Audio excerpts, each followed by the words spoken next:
Se você tem a sua Bíblia nessa noite, por favor, abra comigo ao livro que Paulo escreveu para a igreja de Tessalônica, a segunda epístola de Paulo, apóstolo, para os Tessalonicenses.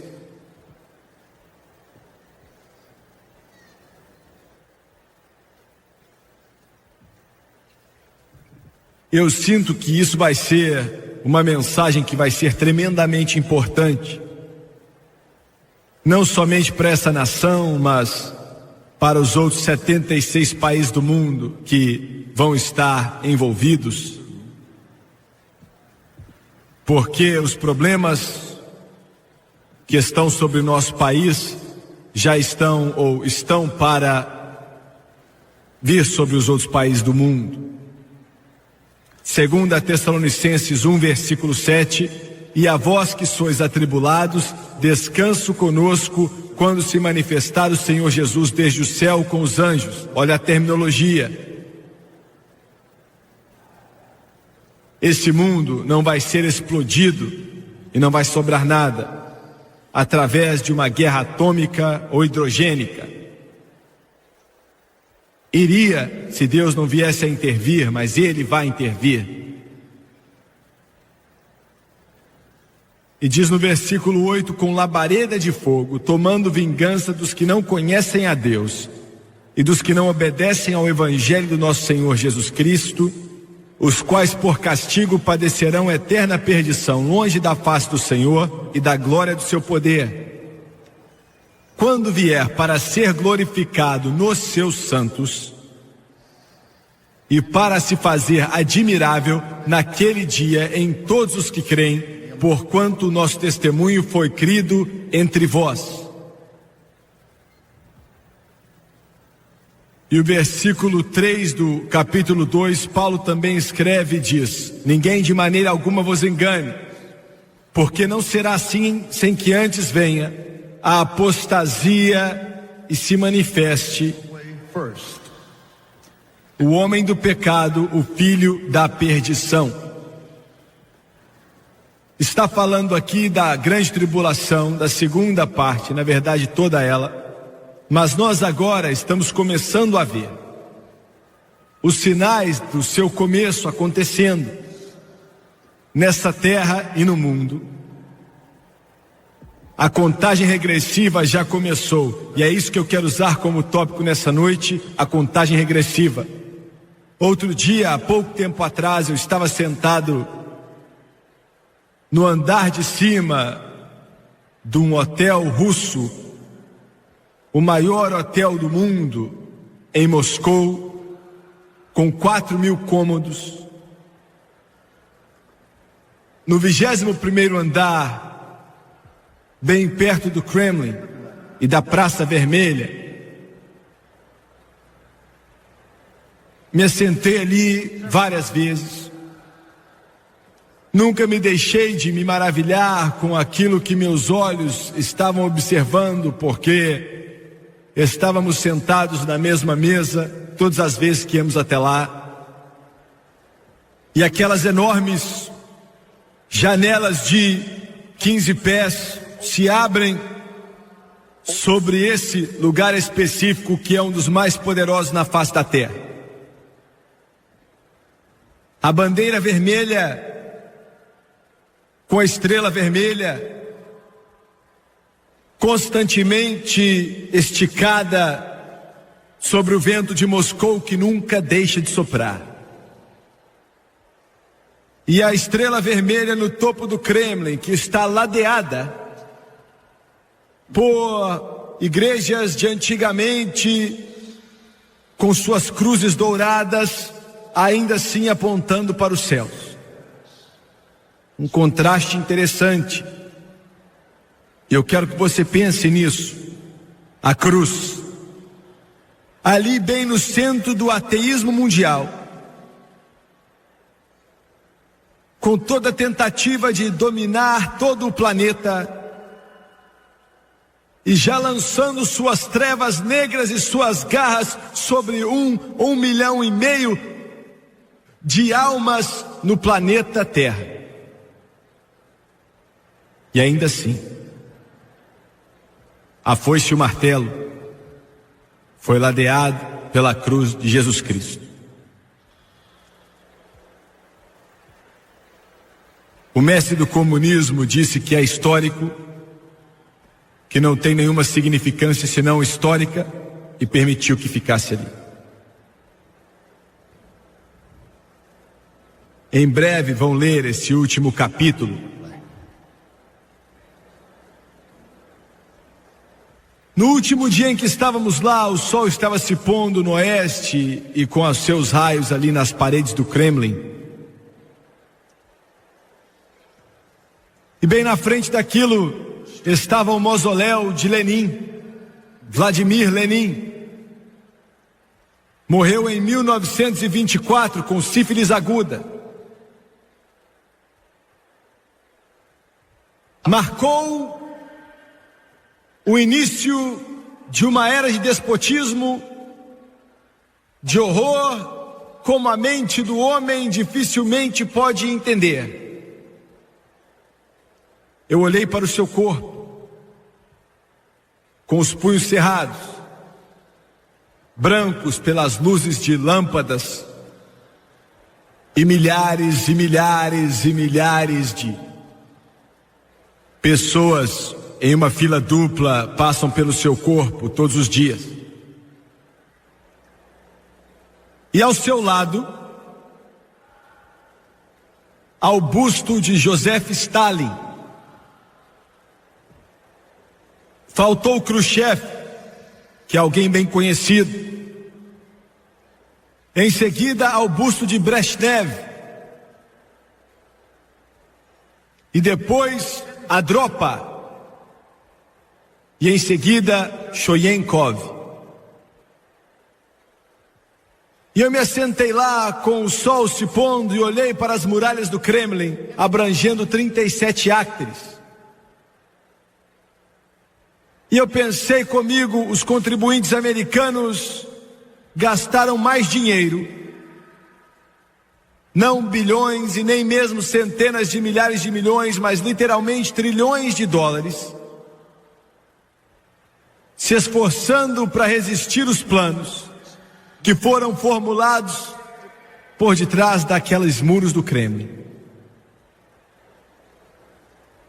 Naquelas paredes, Stalin, possuído pelo demônio, muitas vezes mentalmente perturbado, planejando as mortes de mais de 50 milhões dos seus próprios compatriotas,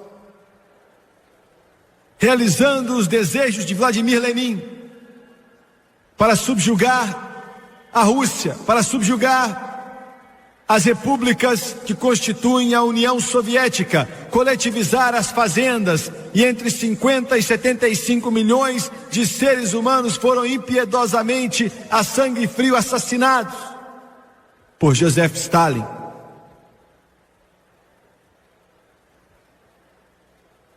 Sentei-me diante de jornalistas russos, diante de uma câmera de televisão,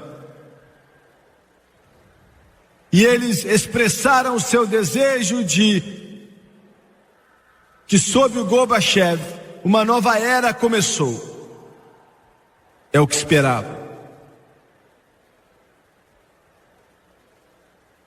Mas o mundo hoje está se dirigindo para uma contagem regressiva.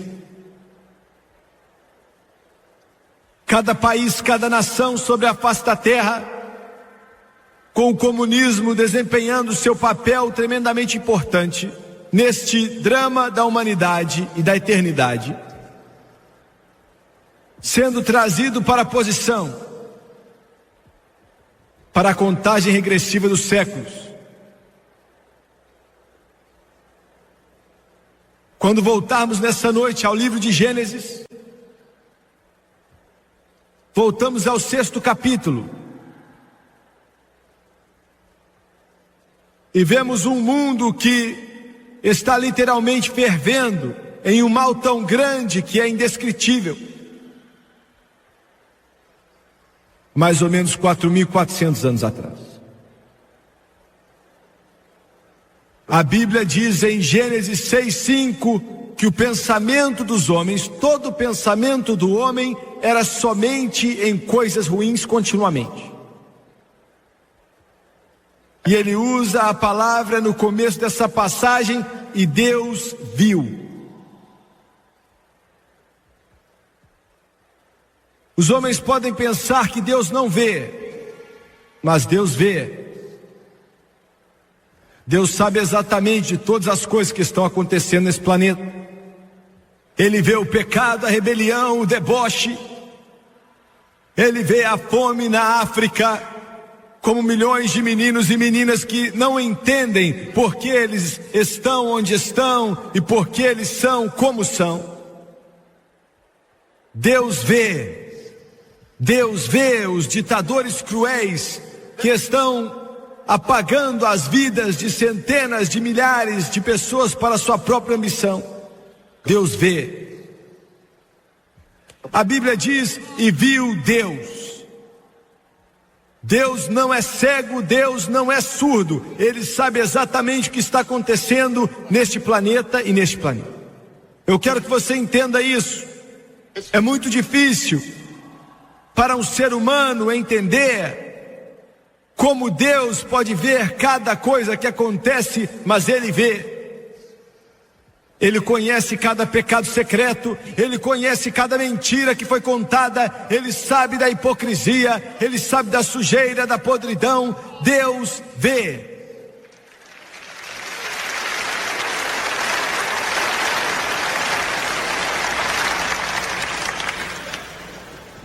E Deus viu que a maldade do homem era grande na terra, e que toda a imaginação dos pensamentos de seu coração eram maus continuamente.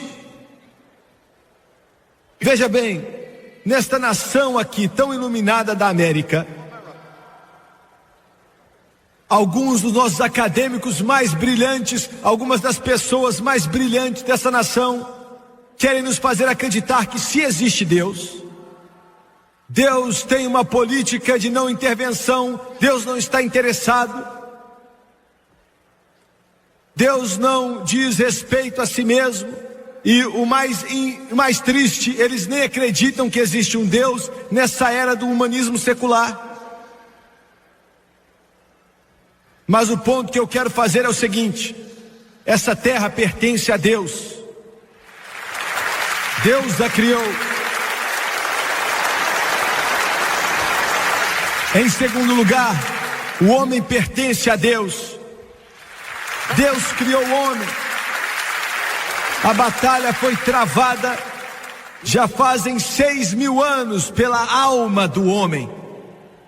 Tem sido uma batalha brusca, uma batalha violenta. Você comete um erro se você acha que Deus não está com as mãos nisso. E Deus não está preocupado com os assuntos do homem. Deus se importa. O grande plano de Deus para a humanidade não foi parado ou interrompido, só foi momentaneamente interrompido. A palavra de Deus vai acontecer e vai se concretizar, e a conclusão do plano de Deus vai acontecer.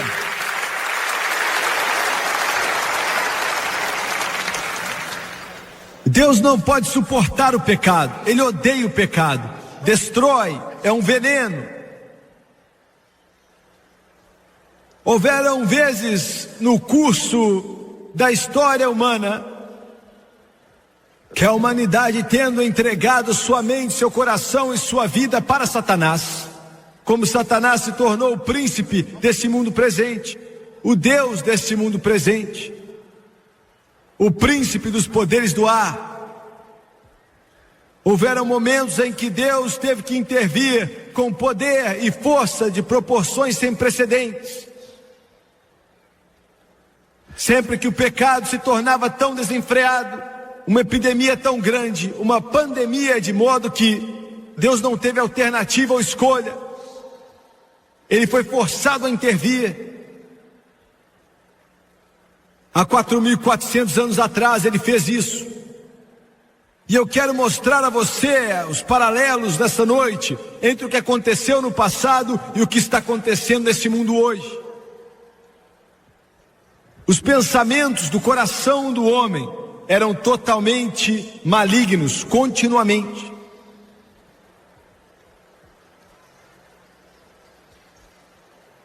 Existem duas áreas, existem várias, mas duas áreas predominantes de conflito que ameaça destruir essa nação e sua moral. Quando a pessoa pensa no 1,5 milhão de bebês que são assassinados no ventre da mãe deles, todo ano, nessa nação que se diz ser iluminada, isso é indescritível.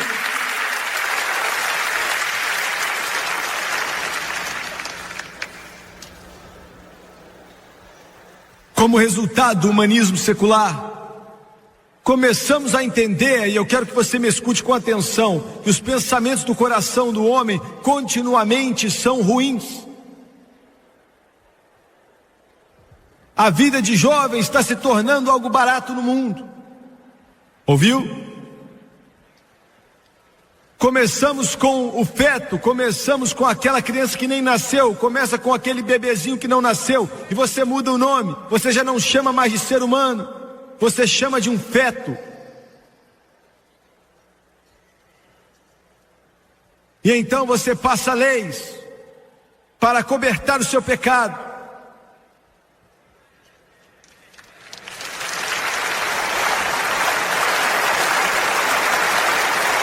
Adultério, fornicação. Então você passa essas leis e você assassina 1,5 milhão de bebês por ano. Esse é o primeiro passo, e então a vida de jovens passa a ser cada vez mais e mais barata.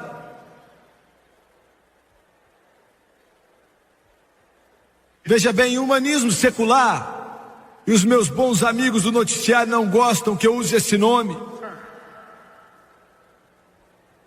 mas eu não estou muito preocupado com o que você gosta.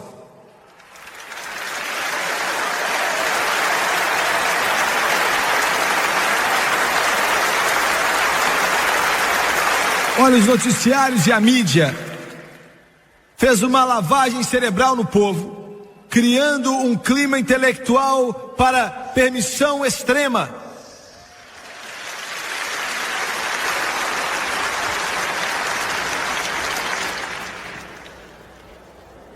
Quando você fala de garotinhos, garotinhas, crianças, bebês, para te mostrar a maldade, veja bem, não estamos brincando aqui, isso não é um jogo de vai e vem, isso não é um jogo, eu vou pegar meu brinquedinho e ir embora se eu não gostar. Estamos falando de algo tão terrível que é muito além de se descrever, estamos falando de algo tão maligno, tão assassino, que é difícil para a mente de um ser humano compreender o que estamos dizendo. Estamos falando de algo que não é muito diferente daquelas botas das tropas nazistas que pegavam garotinhos e garotinhas, tiravam suas roupas e as crianças não sabem para onde estão indo, e enquanto isso Straw Waltz está por detrás, mandando eles para a câmara de gás. Não é diferente, só está encapado de uma forma diferente.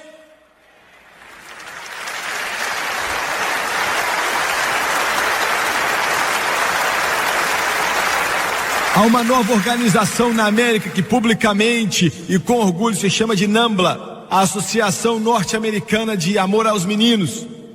Ela diz que a sociedade não tem o direito de limitar a escolha de uma criança em parceiros sexuais. Um outro grupo chamado René Guyon tem como jargão: sexo para meninos de 8 anos de idade, por favor. E o outro grupo britânico quer que a idade de consentimento sexual seja baixada para 4 anos. Um de seus porta-vozes disse que esta sociedade tem um liberatianismo, uma perspectiva humanística sobre a sexualidade. Defende a perversão, alegando que tais práticas eram predominantes na Grécia Antiga. E o que isso tudo se resume é que um baixo clima de permissividade sexual foi criado pelo humanismo secular e crianças se tornaram brinquedos. Me escute.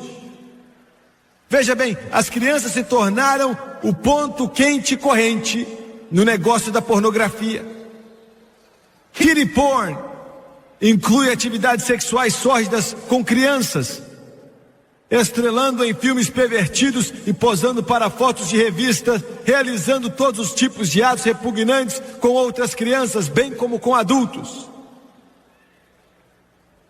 Simultaneamente e talvez como resultado desse interesse crescente em pornografia infantil, parece haver um aumento na exploração sexual de crianças por adultos em todo o país. Um investigador disse que existem mais de 1 milhão de crianças sendo usadas sexualmente pelos homossexuais e outros pervertidos. Um relatório do Departamento de Polícia da Califórnia de Los Angeles insiste que há um número estimado de 30 mil crianças com idade entre 6 e 16 sendo exploradas sexualmente em Los Angeles, na Califórnia. O relatório da Polícia de Los Angeles declarou que os adultos muitas vezes vêm adquirir juvenis para abuso sexual, a prostituição, a pornografia e as atividades narcóticas. E como uma praga, essa coisa se espalha em nossa nação. O abuso sexual de crianças tornou-se o item mais vendido em filmes e livros e revistas, promovido em livrarias adultas e filmes de obscenidade. A doutora Judy Vincent, de Nova York, diz que hoje existe um volume de mais de 1 bilhão, não 1 milhão, mas 1 bilhão de cópias de revistas pornográficas vendidas anualmente. Geralmente essas possuem crianças em uma variedade de atos sexuais. Ela diz que mais de 1 milhão e 200 mil crianças estão fisicamente envolvidas em todo o país. A boa doutora Vincent Gerber está exortando o Congresso a aprovar leis que protejam crianças de um abuso sexual. Mas vai ser difícil para o Congresso fazer isso. Porque, veja bem, a nossa grande Corte Suprema não consegue definir o que é obscenidade.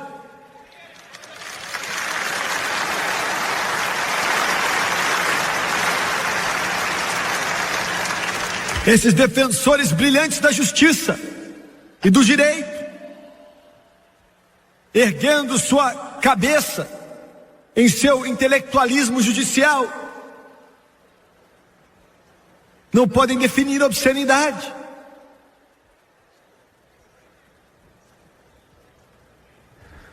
Se alguns de vocês estão assistindo, se um de vocês estiver assistindo, eu sou apenas um pregador, mas deixa eu te ajudar aqui, Senhor.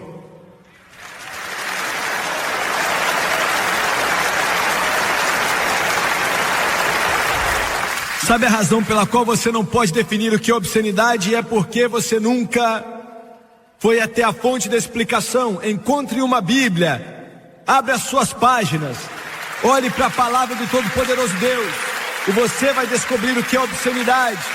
E junto com isso você descobre o que é o pecado, e você descobre o que é perversão. E se você não pode ler, faça um curso, é muito simples e muito claro. E se você não acreditar, tire sua toga e saia desse banco, porque você não pode se assentar como juiz dos Estados Unidos da América.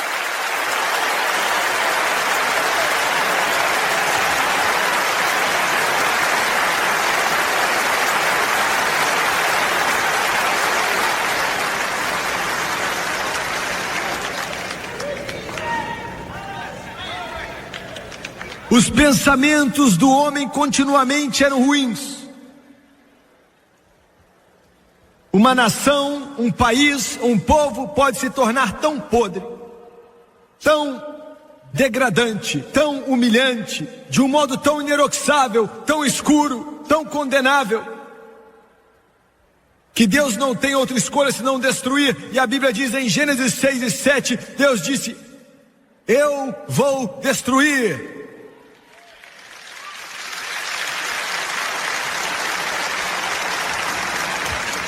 Eu destruirei. Esta é a mensagem que você não ouve muito hoje. Essa é a idade do amor fácil. Não, não estou falando de amor livre, não estou falando de permissividade sexual. Estou falando da comunidade cristã. O amor fácil. Não existe mais nada de errado. Não existe esse negócio de pecado.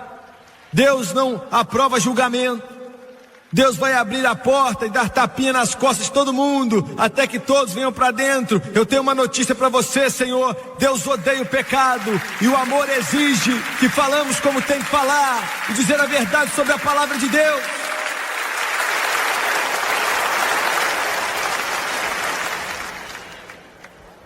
A minha Bíblia diz que Deus castiga quem ama. Vocês, pais que não corrigem seus filhos, não amam seus filhos. Se você não tomar o tempo para corrigi-los, você não os ama.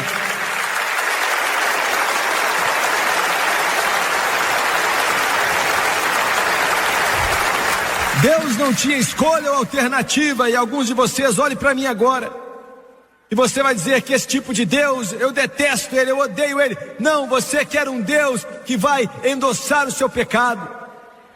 Você quer um Deus que irá proteger sua perversão. Você quer um Deus que pode abraçar a sua iniquidade. Lembre-se disso. Deus ama o pecador, mas Ele odeia o pecado. Ele ama o pecador, mas odeia o pecado. E Ele disse: eu vou destruir. E o mundo se afogou debaixo das águas, sobrando apenas Noé e sua família. Eu já disse várias vezes, vou repetir, eu estava orando outro dia, buscando a Deus, porque eu ia ter que falar com o maior grupo de ministros ali nos Estados Unidos, em Washington, na capital, e depois falaria com o presidente dos Estados Unidos, e é o que eu fiz. E eu estava orando, chorando, clamando: Deus, o que é que eu vou dizer para esse povo, pastores de uma das maiores igrejas do mundo? E Deus me falou: diga assim, diga a eles que os acontecimentos no mundo estão sendo guiados pela minha mão. Diga a eles que as eleições na época em Washington e na América está sendo guiada e dirigida por mim. Diga-lhes que a América deve ser julgada, o mundo deve ser julgado, mas eu vou adiar o julgamento para um propósito, que é de espalhar este evangelho em todo o mundo, antes que eu chegue.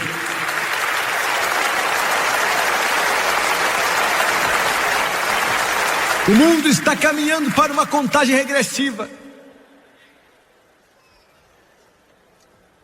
Em Gênesis capítulo 18, a Bíblia nos dá o relato de Sodoma e Gomorra. A cena se repete. Era um homem, Noé, agora é um homem, Abraão. Sodoma e Gomorra. Em Gênesis 8, 18 e 20, Deus disse: o pecado é grave. Ouviu bem? Grave.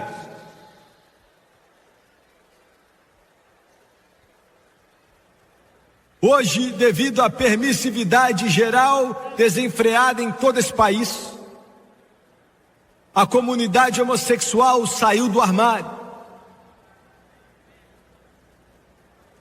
Amplamente divulgando locais aonde se encontram, e o homem pode ter um encontro sexual com vários outros homens em uma só noite. Estão promovendo publicamente. Sim, eu tenho um pouco mais a dizer sobre isso daqui a pouco. Um médico, não um pregador, um médico declarou, outro dia mesmo, por causa da sujeira do homossexualismo, uma situação semelhante às pragas dos séculos passados poderia vir em cima de nós de novo. Ele diz que o saneamento é necessário para controlar epidemias, e não há saneamento no estilo de vida homossexual.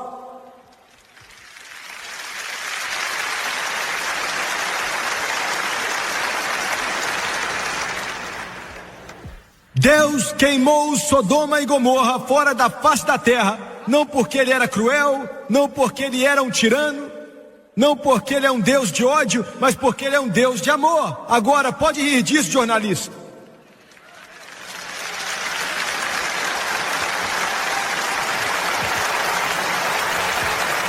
Escreva suas colunas e sua prosa envenenada.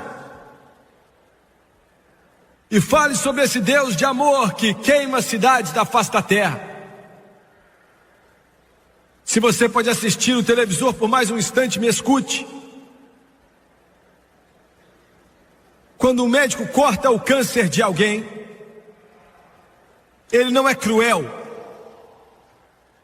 Ele está tentando salvar a vida dessa pessoa.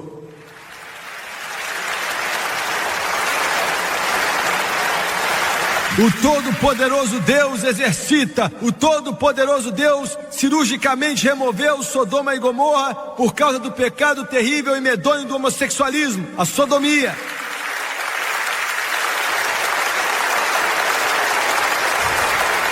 Ele fez isso porque ele amava a raça humana, sabendo que se esse pecado continuasse, iria envolver a humanidade totalmente e destruiria totalmente o corpo político, destruiria totalmente a humanidade, destruiria totalmente a raça humana. O médico a qual me referi há um tempo atrás, as palavras deles profeticamente se tornaram realidade. O dia da doença mortal da AIDS já infectou e contaminou os Estados Unidos e o mundo, e não há cura conhecida para ela. AIDS, eles dizem que pode ser pior do que a peste negra, que dizimou a Europa há vários séculos atrás. A imprensa, a mídia, a imprensa estabelecida, me escute, América, a imprensa estabelecida está procurando médicos, buscando médicos que estão dispostos a prostituir sua confiança sagrada, nos dizendo para não nos preocuparmos com a AIDS e não olhar para suas vítimas. No entanto, muitos médicos estão nos dizendo privadamente que essa doença fatal pode ser contraída através de comer em um restaurante onde a comida está preparada, até mesmo nas lágrimas que vêm de uma vítima de AIDS e quaisquer secreções ou fluidos corporais. Motoristas de ambulância foram encomendados contra sua vontade para trabalhar em vítimas de AIDS. Enfermeiros e outros profissionais foram demitidos de hospitais quando eles se recusam a executar tarefas íntimas para vítimas de AIDS. Mas o médico disse outro dia, não o pregador, ele disse que a AIDS poderia ser banida se a comunidade homossexual voltasse para o armário.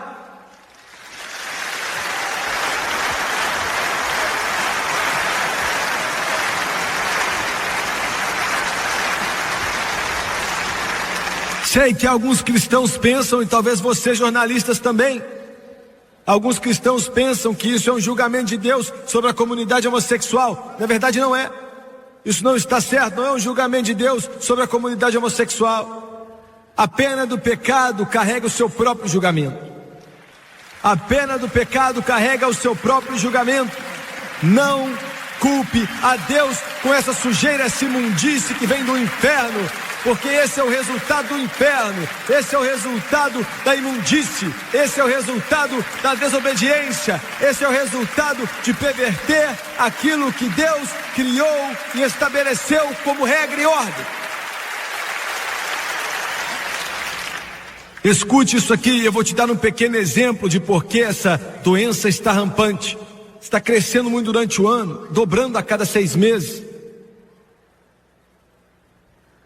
Na América, até pouco tempo atrás, haviam mais ou menos 300 lugares de reunião anunciados para homossexuais que eram chamados de buracos gloriosos, onde bandos de homossexuais se encontravam com pouco ou nenhum saneamento, praticavam sexo oral, anal, com vários homens, às vezes até 16 homens em uma só noite. E sob os políticos da ala esquerda, irmão, você pode me chamar da direita e eu vou te chamar de esquerda.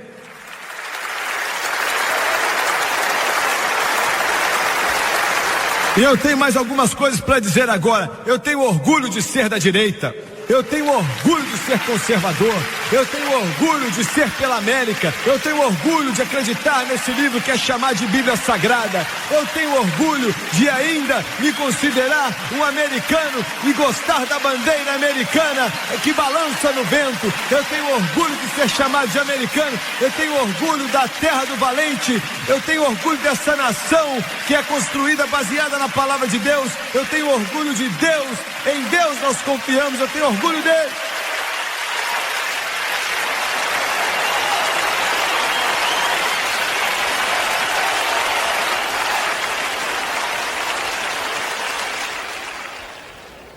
Veja bem, os políticos da esquerda, e essa é a razão, a imprensa estabelecida também, essa é a razão pela qual este grupo não gosta de mim.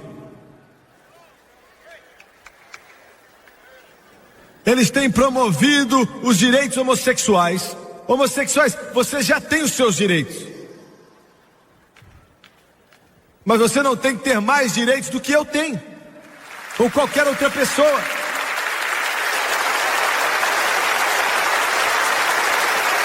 Os políticos da esquerda e a imprensa estabelecida promovendo os direitos dos homossexuais convencem até pessoas comuns, hoje em dia está difícil de encontrá-los, que isso é um problema verdadeiro. Eles disseram que o homossexual é discreto sobre sua vida privada como seu vizinho normal. Mas houve um tempo na América que se tivéssemos algo chamado de buracos da glória aqui, a polícia jogaria eles na cadeia porque estavam sendo imorais.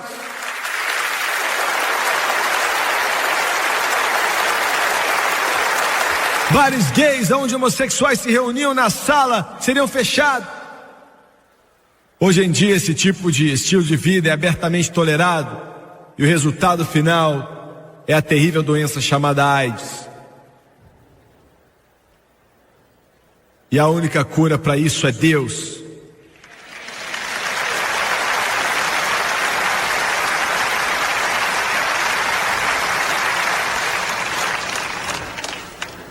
Agora escute com atenção. Alguém me disse: você não ama os homossexuais. Eu amo homossexual, eu amo ele o suficiente para dizer a verdade.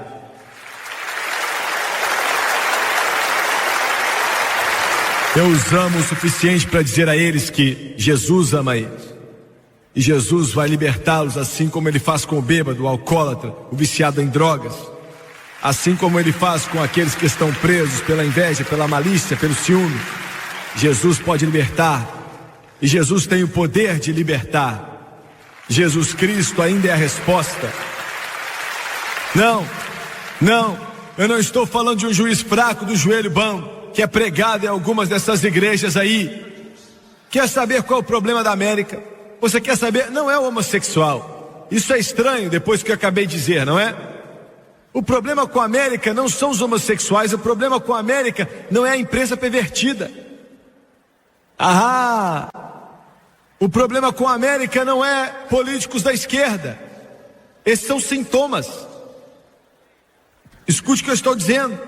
Eu vou te dizer qual é o problema nos Estados Unidos da América. Ande pelas ruas da sua cidade, onde quer que você queira ir. Ande a qualquer rua que for e encontre uma igreja. E se a porta estiver aberta, entre nela. Desça pelo corredor. Chegue ali e olhe para o púlpito. Fique por trás do púlpito. Olhe para o púlpito. Olhe para o púlpito. Esse é o problema dos Estados Unidos da América, o púlpito.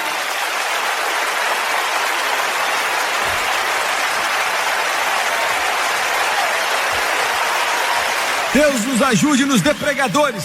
Precisamos de pregadores hoje. Precisamos de homens e mulheres chamados por Deus, não chamados pela mãe, não chamados pelo dinheiro, não chamados pelo sistema social. Homens que ouviram do céu, que são cheios do Espírito Santo, que se levantam e dizem: assim diz o Senhor, que são cheios do Espírito de Deus, que o dinheiro não pode comprar, os diabos não podem rebaixar e o inferno não pode destruí-los. Homens de Deus cheios do Espírito Santo, que ficam em pé atrás dos púlpitos e falam que o céu é quente, glorioso, e que o inferno é quente, cheio de fogo, e o pecado mata.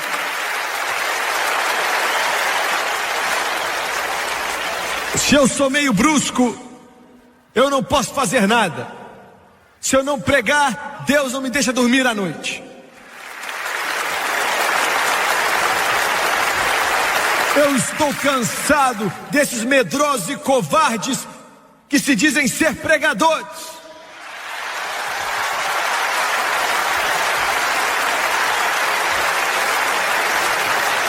Seus covardes, tentando pegar um diploma em psicologia. Deus nos ajude e nos dê algum João Batista que venha sair do deserto, vestido em roupa de camelo, comendo mel e gafanhoto, e dizendo: assim diz o Senhor, que acredita no que prega e vive o que prega, para que os outros se arrependam.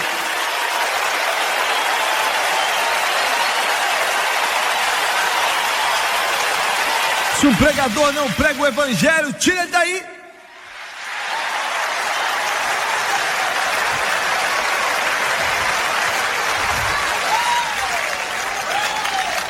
Eu quero que você escute aqui. Eu quero que você escute aqui.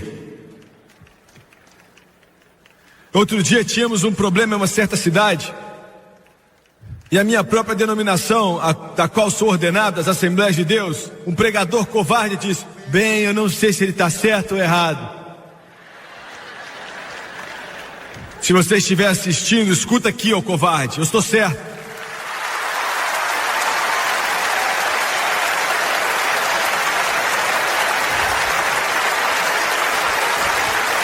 Sabe o que eu falei? Eu falei: Jesus Cristo é o único caminho para se chegar a Deus. E aquele covarde diz: eu não sei se eu estou certo. Sabe mais o que aconteceu? Um pregador batista chegou e disse: eu vou me levantar pelo irmão Swagger, ele está certo, ele está pregando o evangelho como tem que ser pregado, e estamos nos levantando com ele. Um pregador batista, glória a Deus pelos batistas.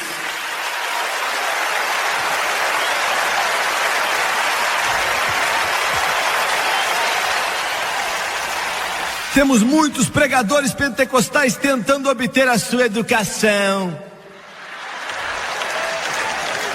Escute o que eu estou falando. Eu vou fazer isso tão quente para você. Eu vou deixar isso tão quente para você. Eu vou tornar isso tão quente para você que o seu povo vai exigir que você abra a Bíblia e pregue com poder e unção do Espírito Santo, ou saia do púlpito.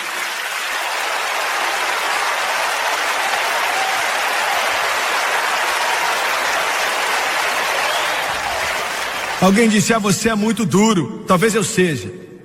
Mas quando a balança está muito inclinada para cá, você tem que forçar para baixo.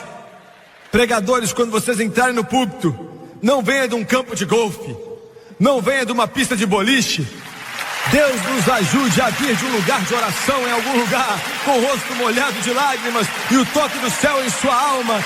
E quando pisar naquele púlpito como um leão, e com a palavra do Todo-Poderoso Deus, dizendo: assim diz o Senhor, e esse livro ainda liberta os cativos, ele ainda liberta aqueles que estão presos, ele ainda cura os doentes, ele ainda salva os perdidos, cura os quebrantados de coração. Aleluia, Cordeiro!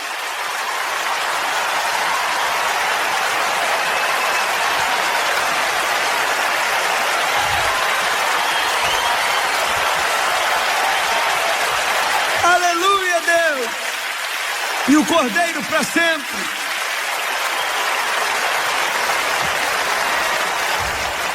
Que tipo de pregador você acha que Jesus era? Alguns de vocês imaginam ele como se fosse um medroso segurando uma cabrinha nas mãos, um cordeirinho.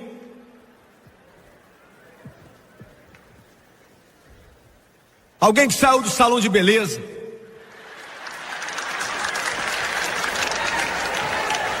dizendo: não seja duro demais.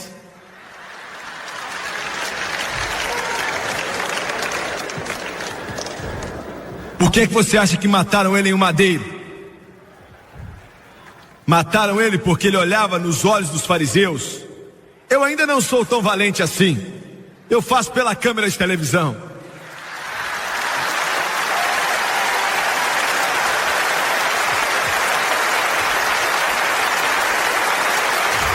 Ele olhava bem nos olhos deles e dizia: vocês são cobras, são víboras. Vocês não passam pela porta que Deus abriu e você barra a entrada para qualquer outra pessoa que tenta entrar. Por que você acha que cortaram a cabeça do apóstolo Paulo? Por que você acha que cortaram a cabeça de Tiago? Por que você acha que Pedro foi crucificado de cabeça para baixo? Porque jogava dominó com o padre da paróquia?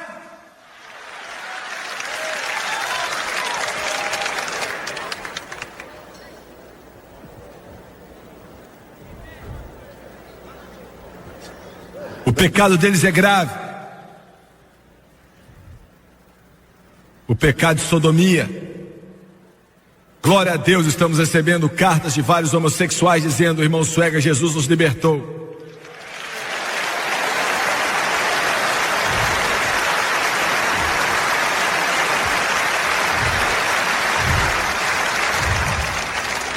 Eu não condeno você, mas eu condeno suas tentativas de tentar legalizar e tentar perverter o plano de Deus para a raça humana. Eu critico e condeno isso, mas eu não te condeno.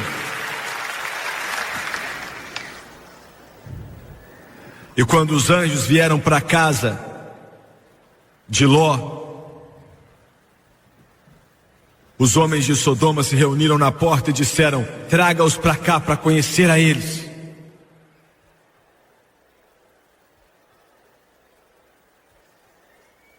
E o termo significa para que podemos fazer com eles o que somos. Anjos. Aqui na sua televisão em Nashville, no Tennessee, ontem mesmo, eu ouvi uma de suas estações de televisão, enquanto o apresentador veio ali com alegria e afirmou que tinham feito uma enquete aqui na cidade da música dos Estados Unidos, e a maioria dos cidadãos da cidade de Nashville querem educação sexual nas escolas públicas.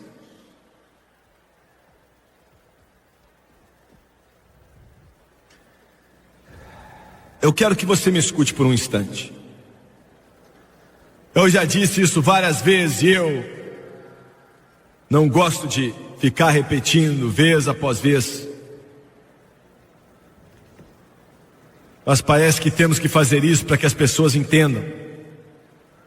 Você diz, veja bem, essas pessoas bem intencionadas, e eu realmente não estou questionando a motivação deles, estou questionando sua inteligência. Eles dizem: nossos filhos, se eles forem ensinados sobre sexo nas escolas públicas, começando desde o jardim de infância, então resolveremos os nossos problemas de gravidez pré-marital e doenças sociais, e vamos criar o paraíso utópico. É mesmo?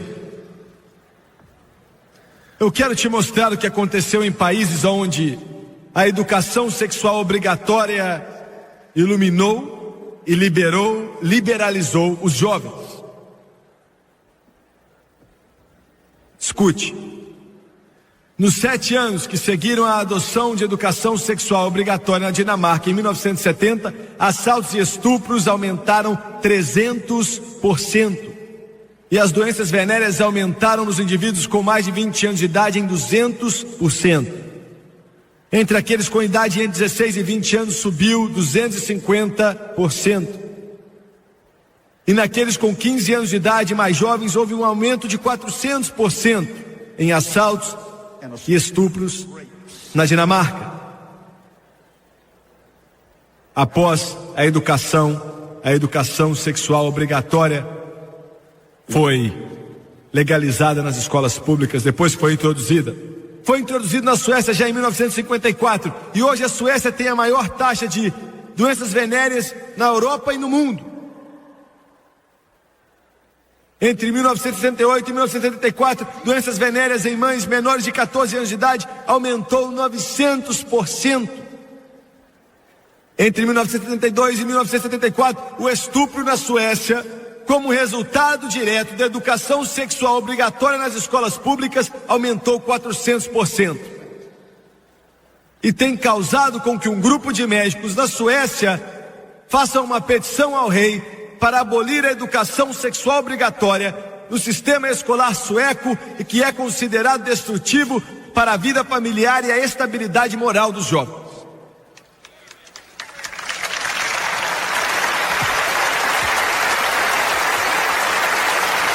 E por que isso? Eu acabei de ler algumas estatísticas, alguns fatos, e eles são meio frios. Então por que isso é tão letal? Eu vou te dizer por quê. Por que é mortal levar criancinhas sob sociólogos ou conselheiros ou professores ou terapeutas treinados e ensinar a eles educação sexual? Para a mente não regenerada parece sensato. E eu vou dizer por quê. Leve seus filhos pequenos de 4 anos, 5, 6, 7, 10, seja o que for, 12, 15. Dê a eles um explosivo poderoso. E não ensine a eles como tem que ser usados. E por que eles são usados. E o poder do seu uso. E as crianças vão se matar.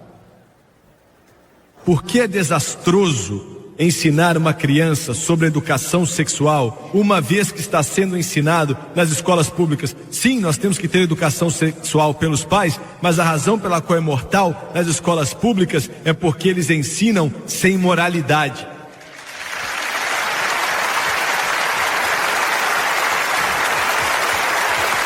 E eu quero que você entenda que se você ensinar sem moralidade, você está brincando com dinamite, com fusível já aceso.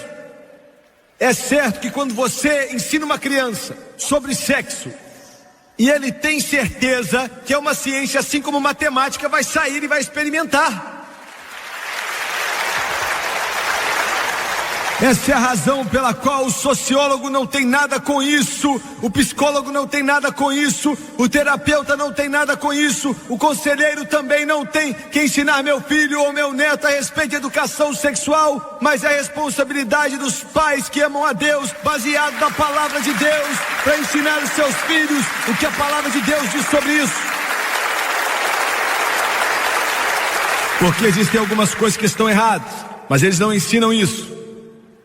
E jornalista da televisão aqui, você está errado, muito errado. Você está brincando com as almas dessas crianças.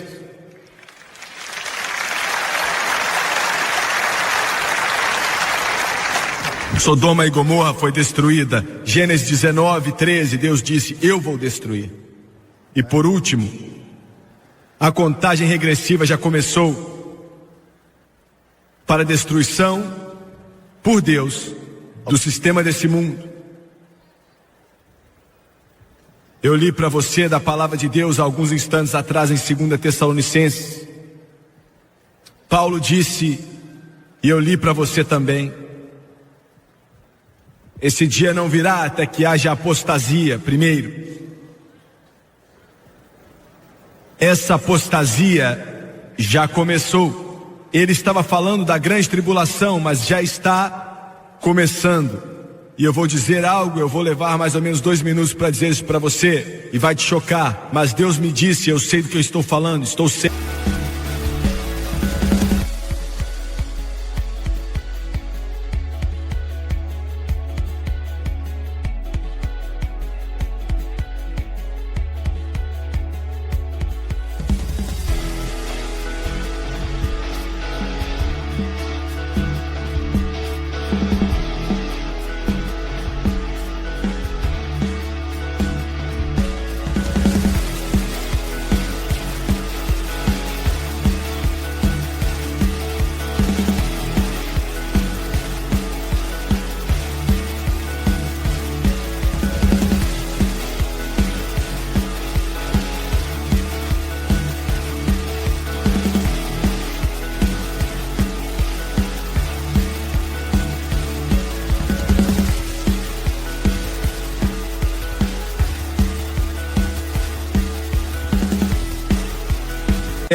Milhões de cristãos que estão na fronteira estão fracos. O cristianismo deles é muito raso. Eles serão enganados nesses próximos anos, como nunca antes. Não pelo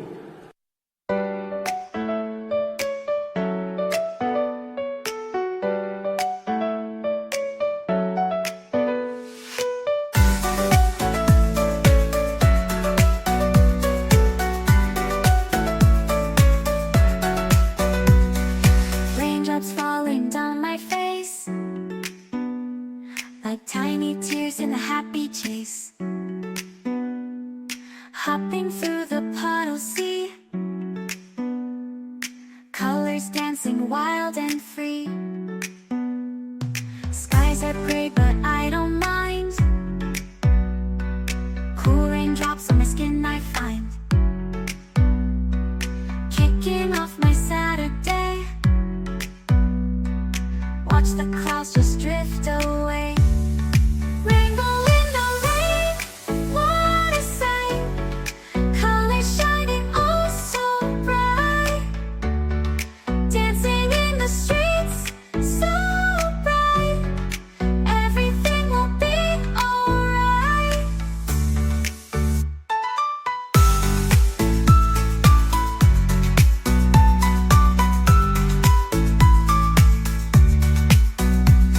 Umbrella spinning, twirling round. A colorful halo on the ground. Music playing on the sand. Skipping beats, the heart will sway. Feel the world come out to play. Lightning cracks, but don't you fear. Magic shines when skies are clear. Raindrops whisper secrets true. A hidden beauty shines right through. Rainbow in the rain, what a sight. Colors shining oh so bright. Dancing in the streets, so bright. Everything will be alright. Raindrops falling soft, peeks through. Rainbow magic, me and you. Smiling faces, hearts alight. Everything will be alright.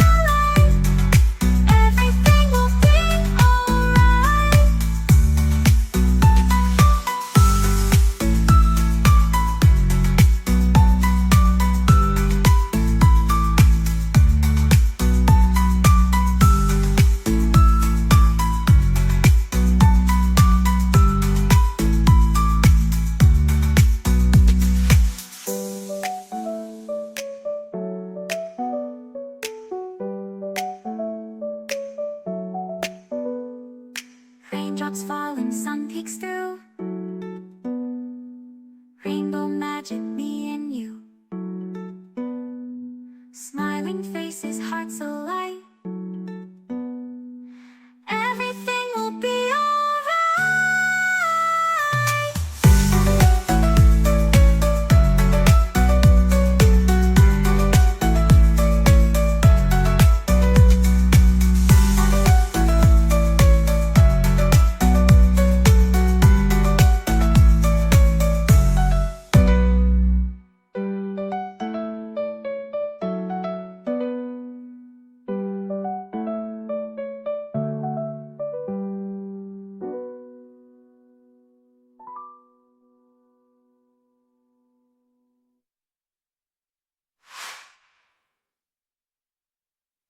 mal insidioso que é óbvio e aparente.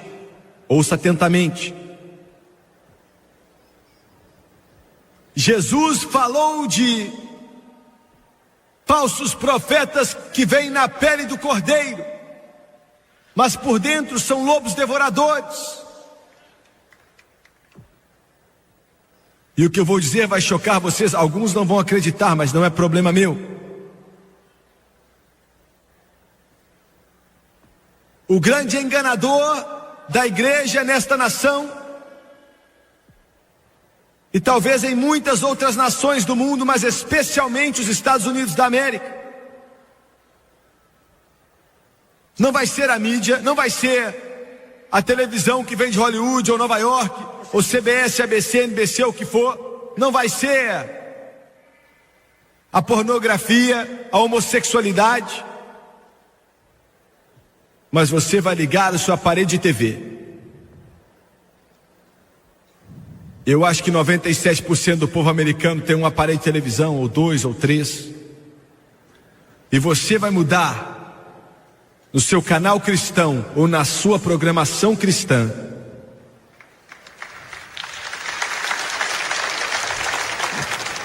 e todas as palavras certas vão ser utilizadas. Nascer de novo, glória a Deus, aleluia, salvação, se salvar, o Espírito Santo, tudo isso vai ser usado. E milhões de cristãos vão se apaixonar por isso e vai ser tão diabólico como o próprio inferno.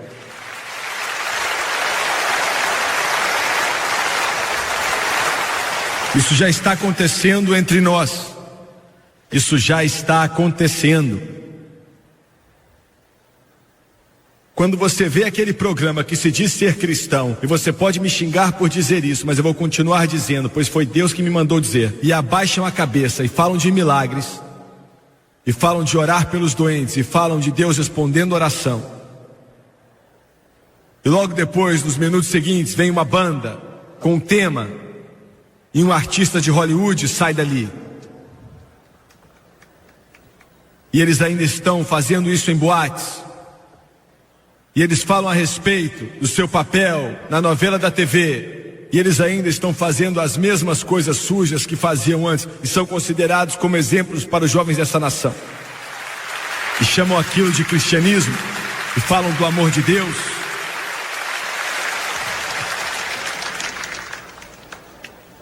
Agora mesmo estão dizendo que não existe essa coisa de arrebatamento.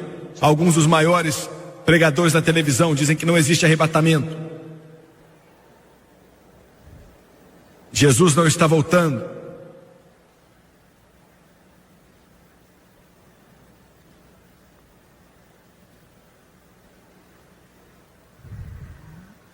E você vai assistir, olhar aquilo,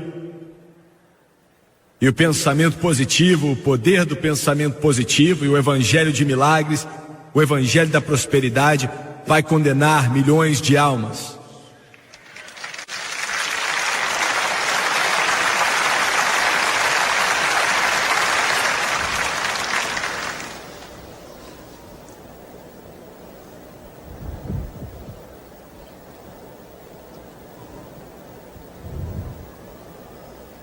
Outro dia,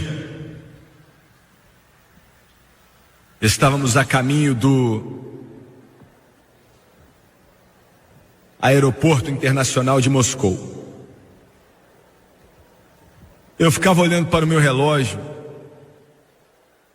O motorista que tinha servido como nosso intérprete, falando um inglês muito quebrado, foi dirigindo devagar e cada vez mais devagar. E eu ficava pensando, Senhor, nunca vamos chegar no avião. Todos tinham vindo. Tinham viajado até a Sibéria conosco. Estavam na grande Rússia conosco. Chegaram perto das paredes do Kremlin conosco.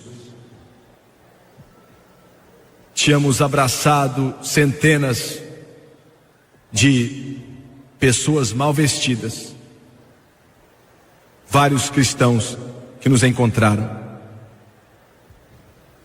E quando entramos no terminal e entregamos nosso passaporte,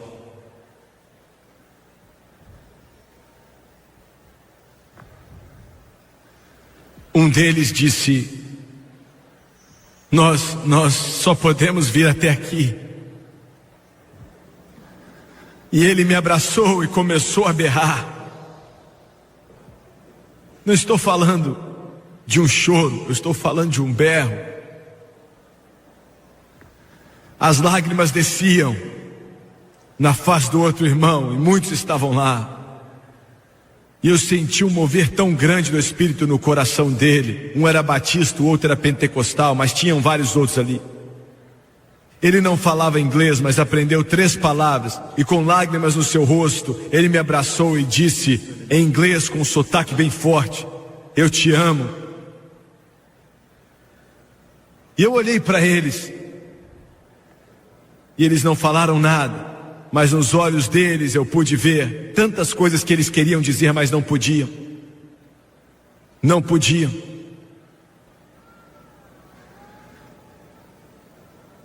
Do outro lado, eu olhei para trás, dei um tchau.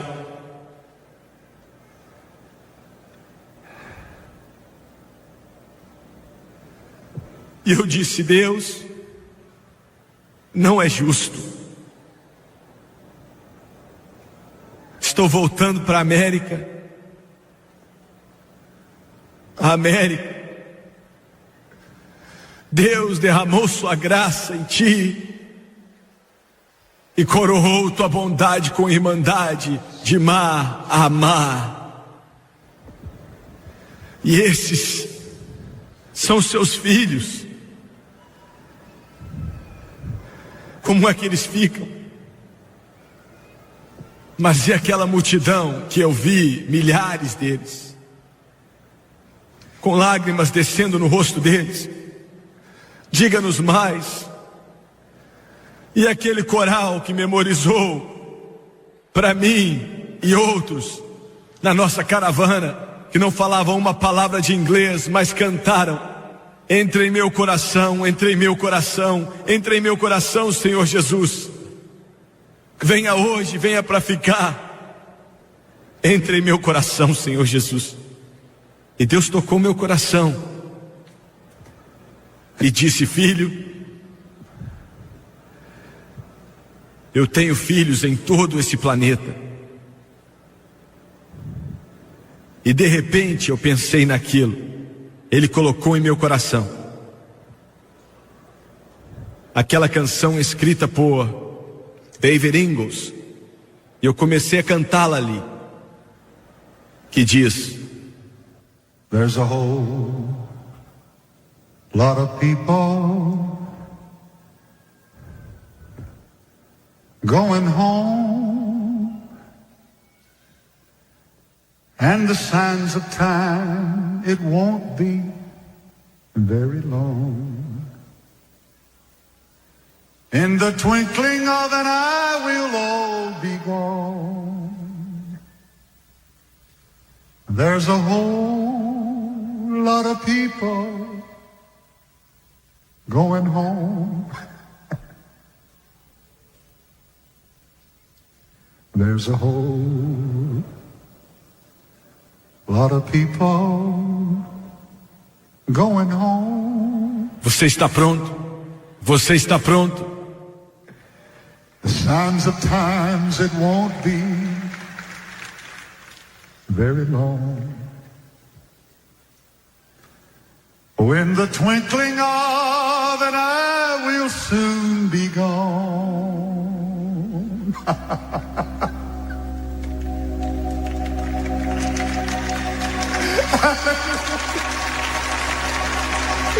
There's a whole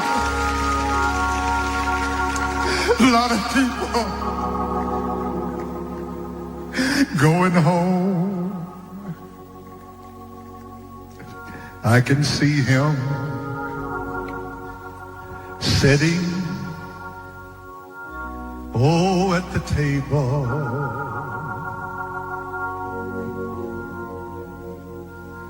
almost ready, talking about Jesus, to say, come, knowing well there will be no vacant sittings for the rest of the families coming on home. I said there's a whole lot of people, oh yes, going home. And by by the sands of time. It can't be very long. In the twinkling of an eye we'll soon be gone.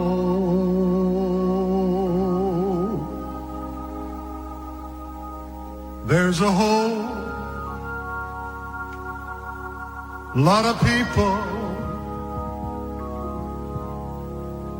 going home. De cabeça baixa e olho fechado. Toque mais uma vez, por favor, Eric. Estamos quase no final, amigo. Estou te falando, estamos quase no final. Ele está voltando. A trombeta está para tocar e Jesus vai dizer: venha para casa, ó meu amado. Meu amado, venha para mim. E eu quero te perguntar, você está pronto?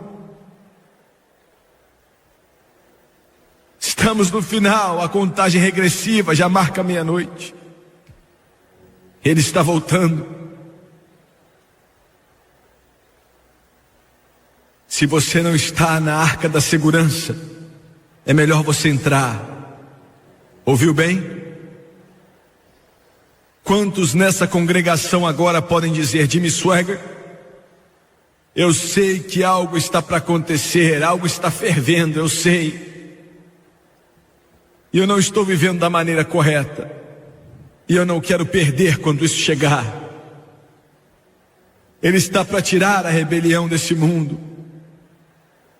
Você pode orar por mim, levante sua mão rapidamente. Eu preciso de oração, não estou vivendo bem. Continue com a mão levantada nas arquibancadas rapidamente, por favor. Levante a mão aqui nessa congregação, continue levantando até lá atrás, até lá em cima, para que Deus veja. Quantas mais? Levante a mão agora, aqui do lado esquerdo. Levante sua mão, ore por mim, irmão Swaggart. Não estou vivendo bem, estou vendo sua mão. Levante a mão, levante a mão. Ore por mim, é sua oportunidade. Milhões na União Soviética dariam tudo para sentar onde você está sentado agora, lá atrás. Quantos podem levantar a mão? Ore por mim. Eles vão cantar agora: há espaço na cruz para você. E há espaço para te preparar, para te levar para casa. Enquanto eles cantam, eu quero que todos se levantem, por favor. Todos de pé, por favor. Aleluia. E todos que levantaram as mãos, venha lá de cima aqui dos lados cristãos, tragam a eles. Venha, filhos, tragam seus pais. Pais, tragam seus filhos. Esposa, traga o seu marido que não está salvo. Marido, traga a sua esposa que não está salvo. Enquanto eles cantam agora. We'll wait for you in the bleachers, but hurry, come on. Yes, there's room at the cross for you. Though millions have come, there's still room for one. Yes, there's room at the cross. That's it, come on.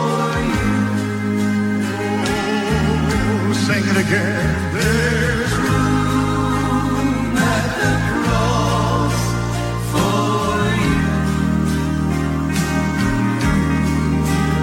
Yes, there's room. There's not much time left. The countdown has already started. Come on right now.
from the bleachers. We're waiting.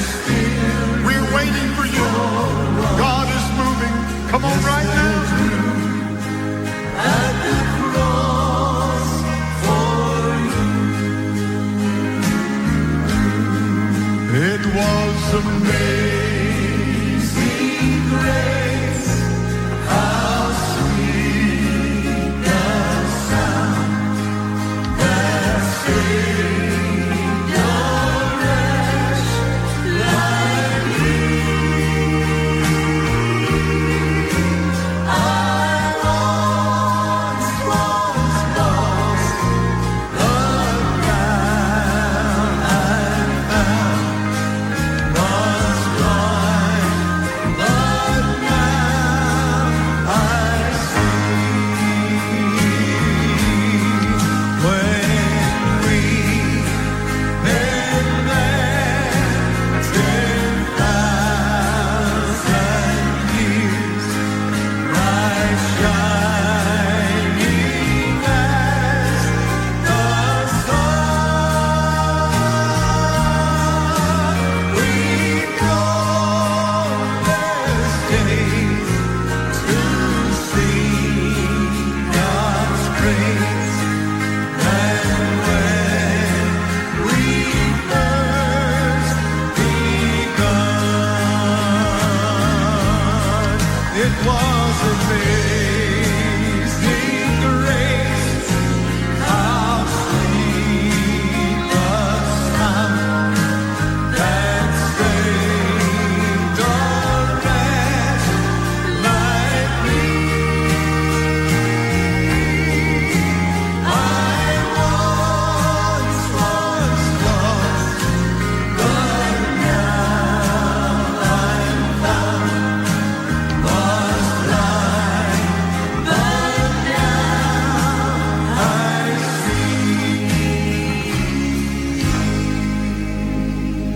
Eu quero que você olhe para o irmão Suega, por favor, por alguns instantes.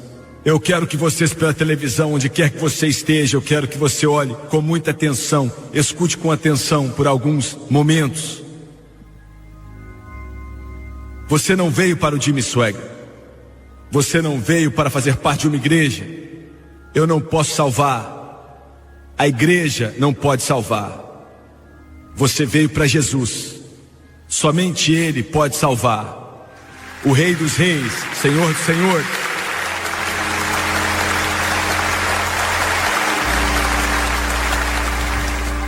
Eu vou ser sincero com você. Eu pedi para que ele me desse as palavras exatas para te dizer, e vou ser breve. Ele vai exigir tudo de você. Entregue tudo. Ele ainda disse, a não ser que você odeie seu pai, sua mãe, seu irmão, sua irmã, você não pode ser meu discípulo. Ele não disse de odiá-los assim, mas colocar Deus em primeiro lugar.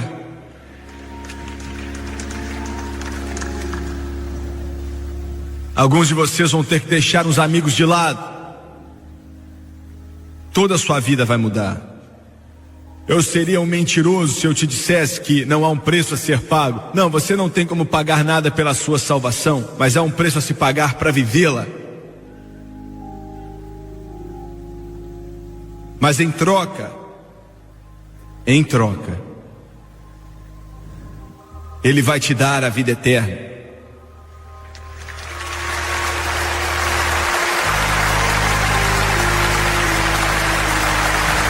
E daqui a alguns instantes, você vai ser tão limpo, tão puro, tão santo, tão justo, como qualquer anjo que existe na glória.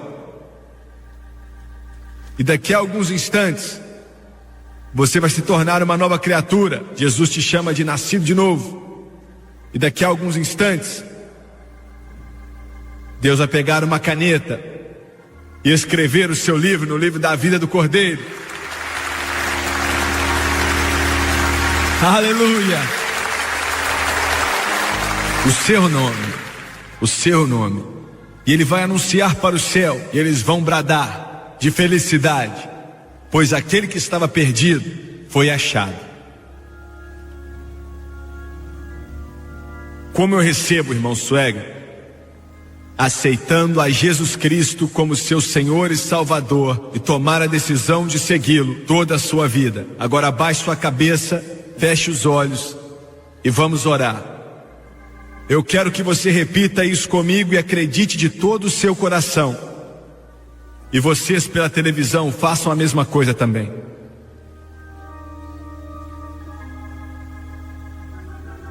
Querido Deus do céu,